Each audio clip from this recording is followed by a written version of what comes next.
Hi, this is April Martin with University of Tennessee, DeKalb County Extension Office in Smithville, and welcome to the Zoom I'm doing today on canning, the basics of canning.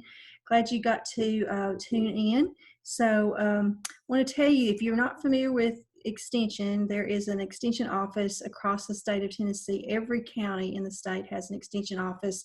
And basically every county across the country has one with whatever your local university is. Canning is something that I do quite a bit in the summer, and also teach some summer canning classes, usually around the end of May. So it's because of the pandemic, we're a little unsure right now whether we'll be able to hold those, but I don't know if you're like me, but with all the people that are just going out and looking for food and hoarding food, it really made me think about, preserving our food and having a stockpile of food, and canning is one way to do that. So whether you're brand new to canning, you've never done it before, or you're just want a refresher course on it, feel free to contact me. And if you do want to get on a mailing list for some future canning classes this summer, just let me know that as well. Feel free to email me or send me a message. So I'm going to share my screen. I'm going to not actually be in the kitchen showing anything today, but I'm going to show you some slides I've got to talk about the things that we're going to talk about with this. So we're just going to go over the basics of canning first. And this is a publication that we have free that's online through the University of Tennessee. If you just want to go to this link, utextension.tennessee.edu, and scroll down to the bottom where it has catalog of online materials, it's publication 724, and this is free if you order it online. And it's a good basic introduction to canning, or just a basic go-to for canning almost everything. It's not going to have a lot of recipes, but it's got your basic recipes in it. It's a good starting point for canning. So, why do we preserve? Why do we preserve our food? Why do we can? We are trying to control the growth of undesirable microorganisms that could be either bacteria, molds, yeast, even foods, even your vegetables and fruits. When they have soil on them, there can be some different bacteria on those. So we are trying to destroy those type things. Another thing that canning does is it helps control the activity of the enzymes. Enzymes can affect just the color, the quality, and it's all about these enzymes aid in the maturing and the ripening process. So you want things to ripen, but you don't want them to be overripe. So it's more of a quality thing. Also, canning helps to control reactions with oxygen and moisture loss.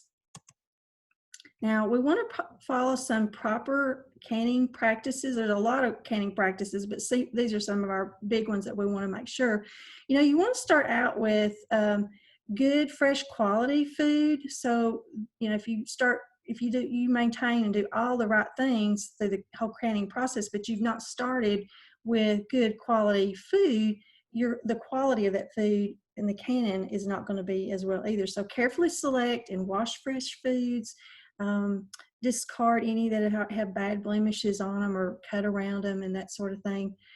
There's some fresh foods that you want to peel, and many foods are hot packed, and we'll talk a little bit about what hot packing is as well.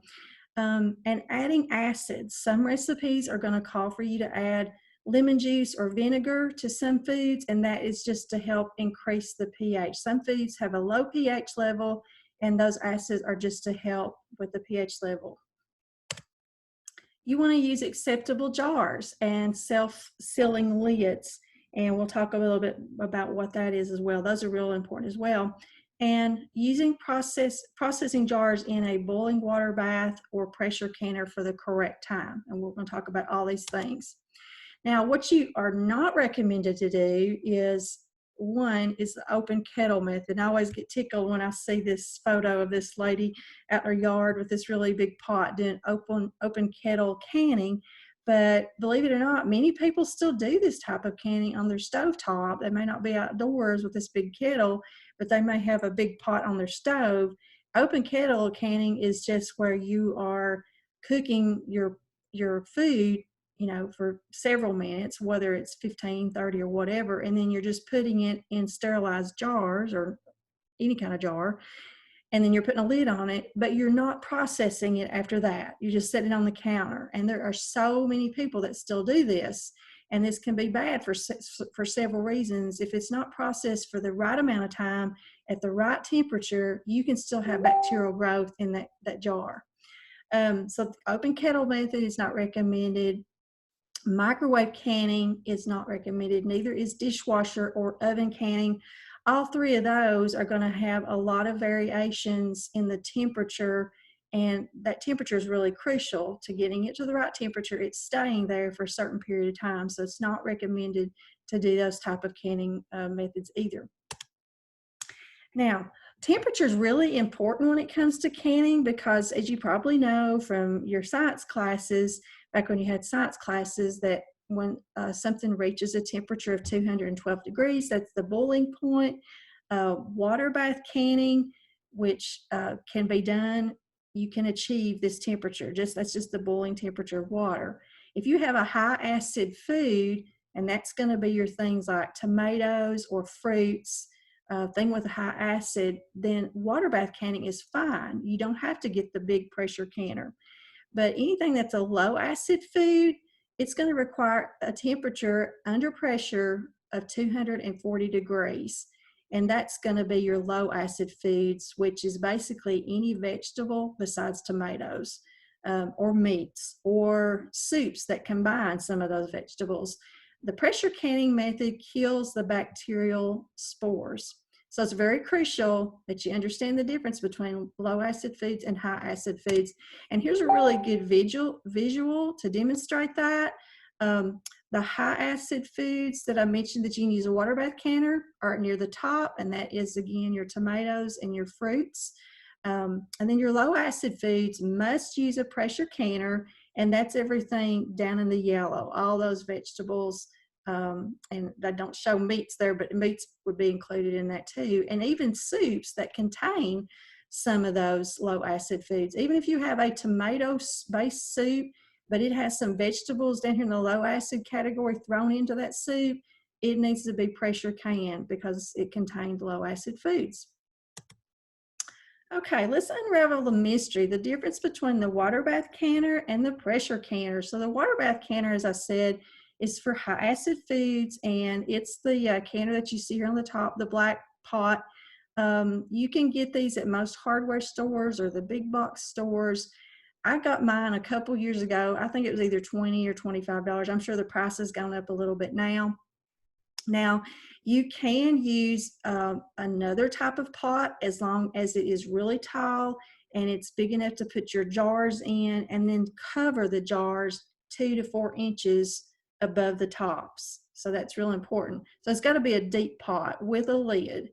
You can also, if you're water bathing, you can use a pressure canner, but not, seal it to where it's being pressurized, because if you've got one that's really tall, like this one here in this photo, you can use it for water bath canning.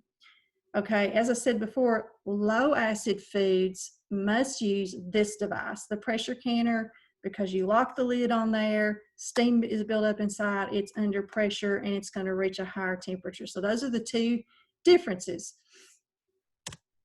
All right, and again, this just kind of reiterates what I just said. The water bath canner is high acid foods. You can usually get one of those for under $30. Basically everything I just said. And the pressure canner is for low acid foods. Now these will cost you just a little more. I think you can still get one of these for around $45 or $50, maybe less than that. Some places, I haven't checked prices lately. For pressure canners, there's two different types. You have your dial gauge and your weighted gauge. And I'll talk about the differences on those in just a minute. Now, temperatures, I just threw this in here because some people prefer just, would rather just freeze. They don't want to go through all the processes of canning. Canning can be time intensive, so some people opt for freezing. Freezing is another method for temporarily stopping the growth of microbes, but it doesn't kill them. But as long as they're frozen in that state, and then once you're ready to eat those, you prepare them and boil them, to a boiling point, then it does kill them, but you stop the growth of any microbes on there by freezing. We're not going to go over that. We may go over freezing on another class, but that's just another method for preserving your food. Okay, so how does the science of canning work? So there's air inside the jar, and air is driven from the jar or the can, and this is during the processing part. The air is pulled out.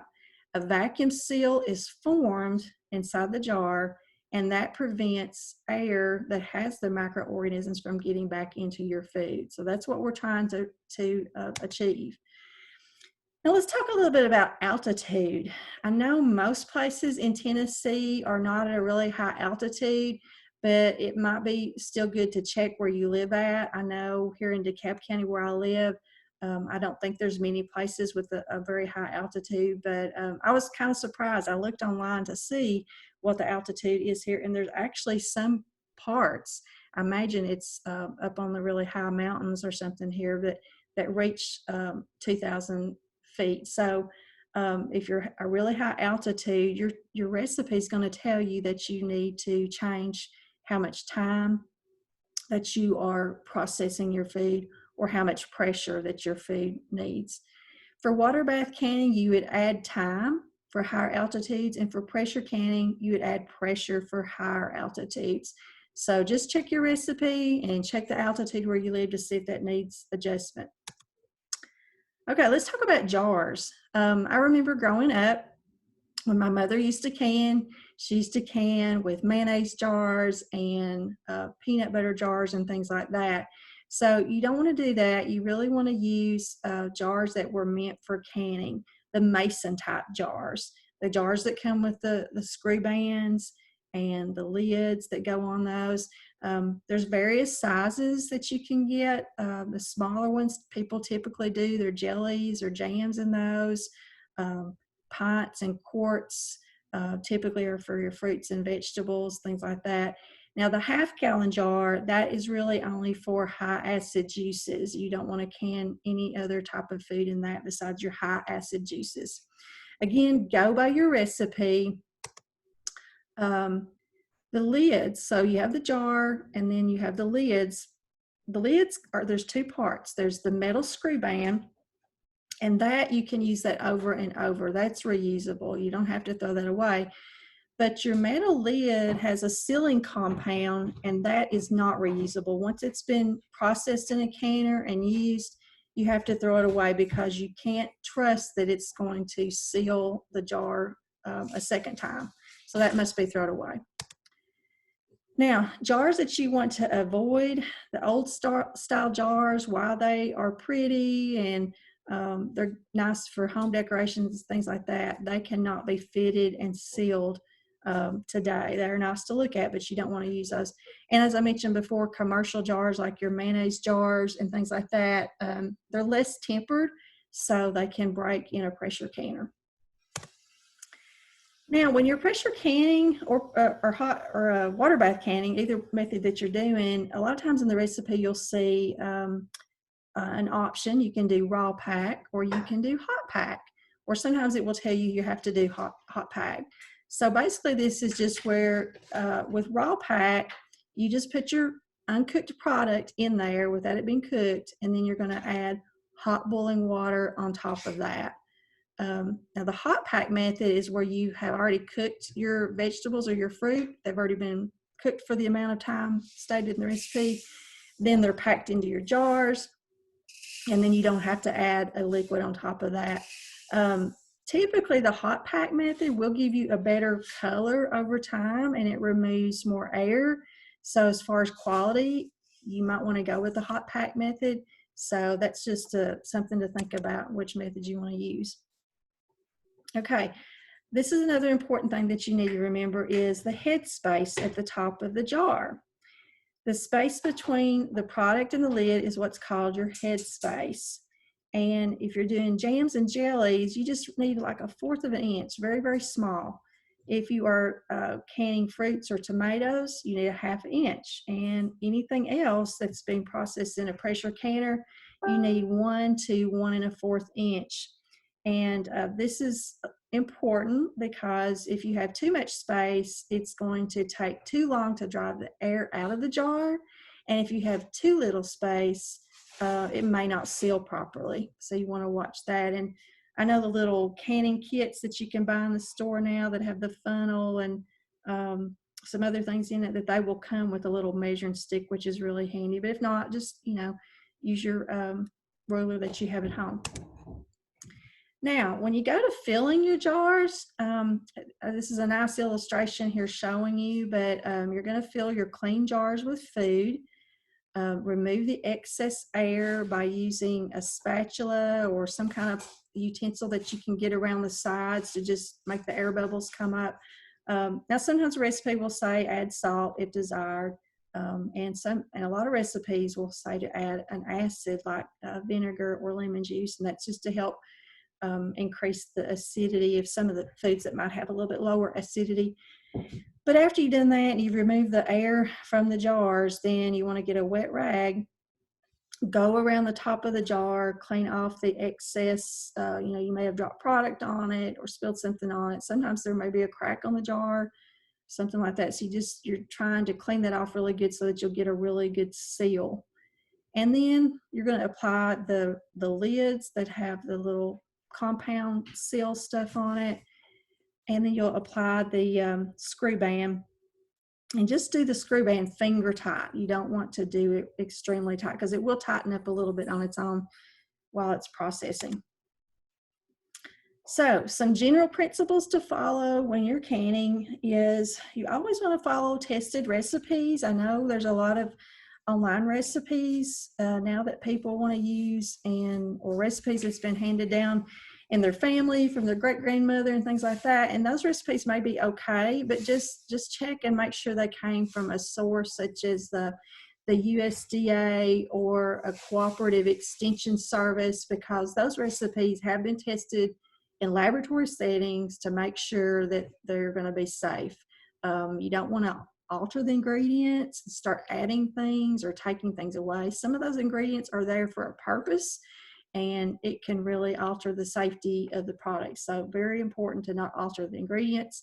And again, if you're canning high acid foods, again, that would be like your tomatoes, your fruits, your pickles, your jellies, things like that, you can use a water bath canner. But if you're canning low acid foods, again, that's your vegetables or meats or most soups, you want to use a pressure canner. And again, here is our canning publication that's free to download on the UT Extension website. You just have to scroll down to the bottom where it says Catalog of Online Materials to actually see that. Now, this is a really good publication as well. It's not with the University of Tennessee. It's with the University of Georgia Extension. But this is my go-to book for questions. I consider it like the canning Bible. It's got any recipe you could ever imagine in it, a lot of troubleshooting questions that you have. It goes over everything. It is $20, but if I didn't put a link on here.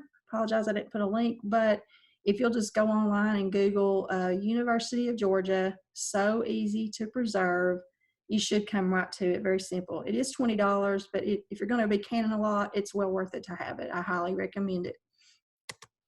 Okay, so now I'm going to switch over to another slide set that I have, and this is on low acid foods, because this one is really important, and it's one that a lot of people don't do as often because you do have to have that pressure canner. But I thought it would be good to go over this because it is a little different than using the water bath canner. When you're canning vegetables other than tomatoes are high acid food, but any other vegetable is low acid. If you're canning meat, if you're canning chicken, seafood, or almost pretty much any kind of soup, basically too, those are going to be low acid. You need to be using a pressure canner because the pH is less than 4.6. Pressure canning works because it's killing the microorganisms using pressure, heat, and time. And if, as I said earlier, if you remember from your basic science classes, water boils at a temperature of 212 degrees. Well, these foods need to reach a temperature of 240 degrees in order to kill some of the microorganisms. You cannot do that with a water bath canner. You need pressure. So therefore you need a pressure canner. So that's why we are pressure canning with these foods. Botulism. You've probably heard of this before. You don't hear about it happening very often, but it can kill you. And you've probably seen stories from years ago where people ate a food that wasn't processed correctly and they died. Clostridium botulinum grows without oxygen in low acid foods, and it forms spores that resist high temperatures. And you cannot see this bacteria. It's a powerful toxin.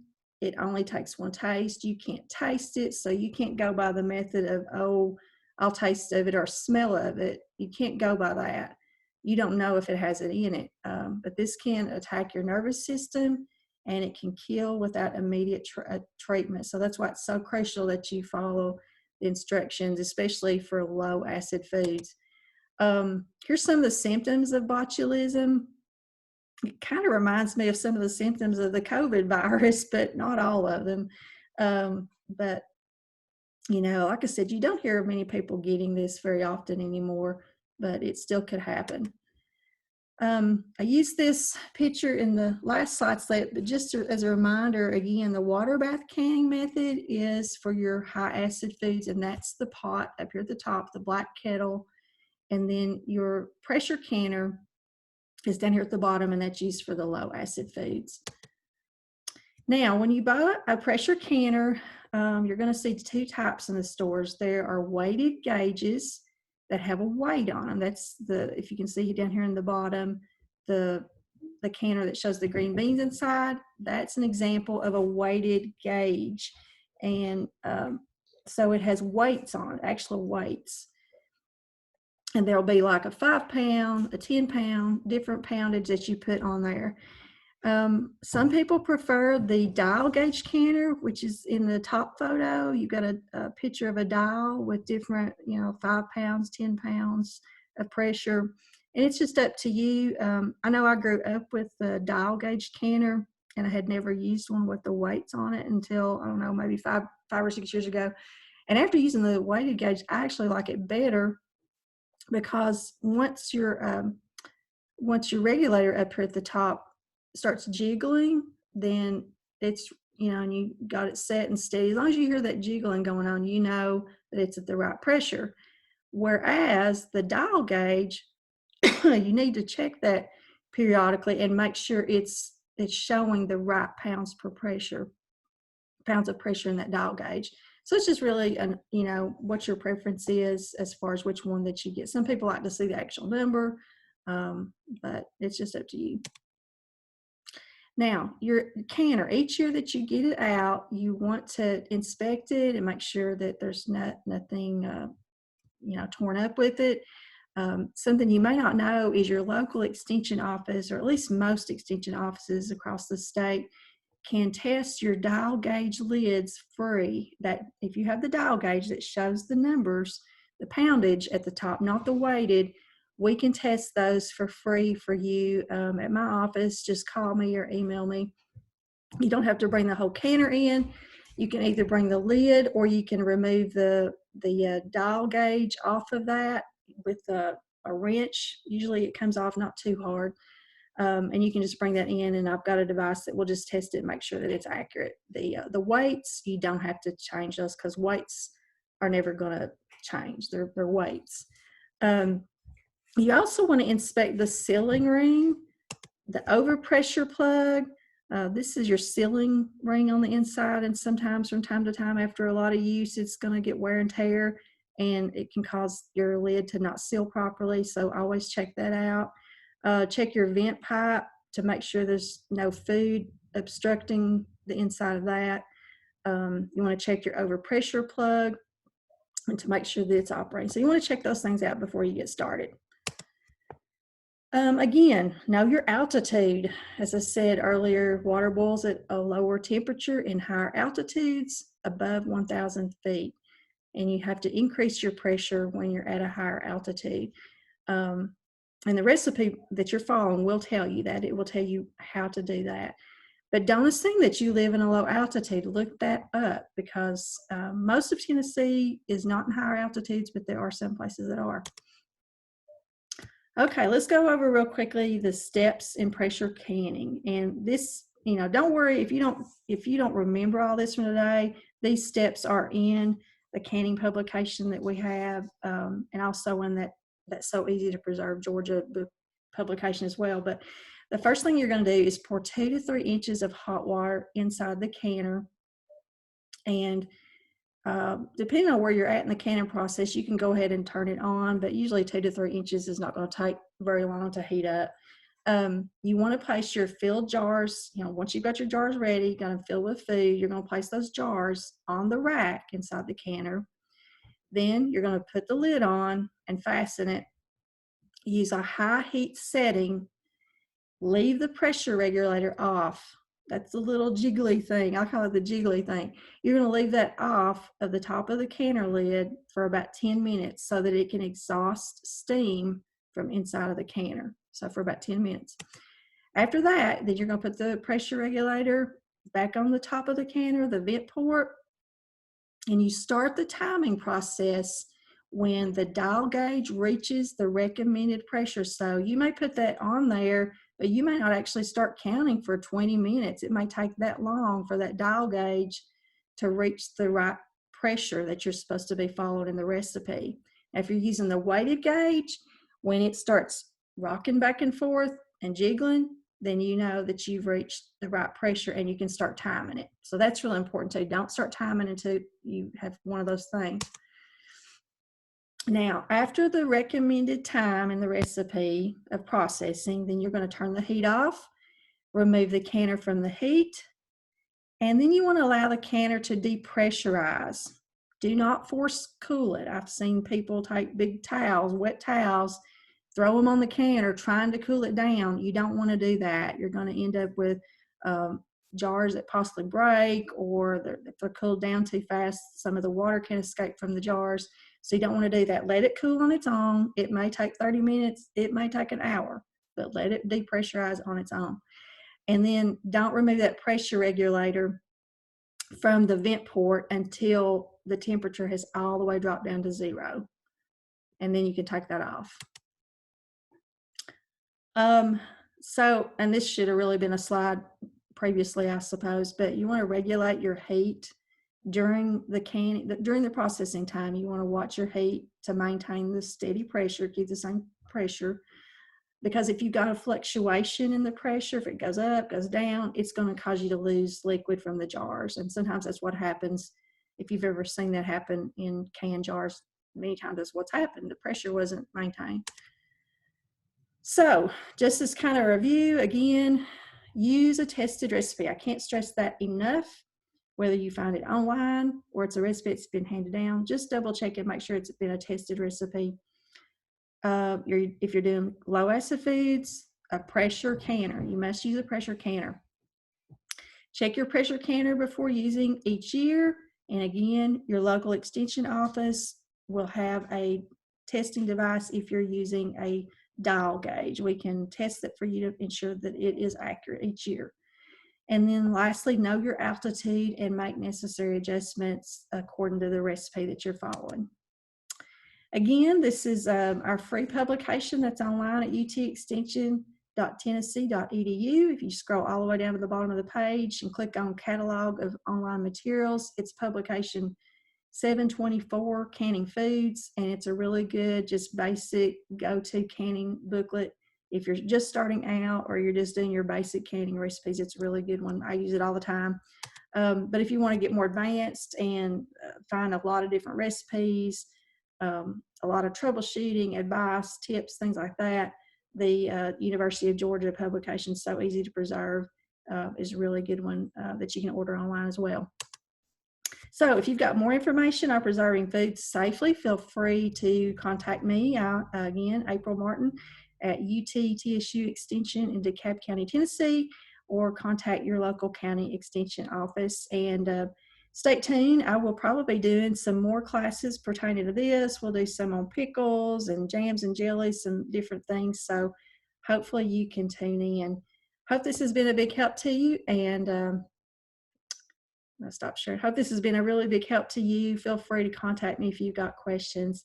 So everybody be safe out there and see you soon.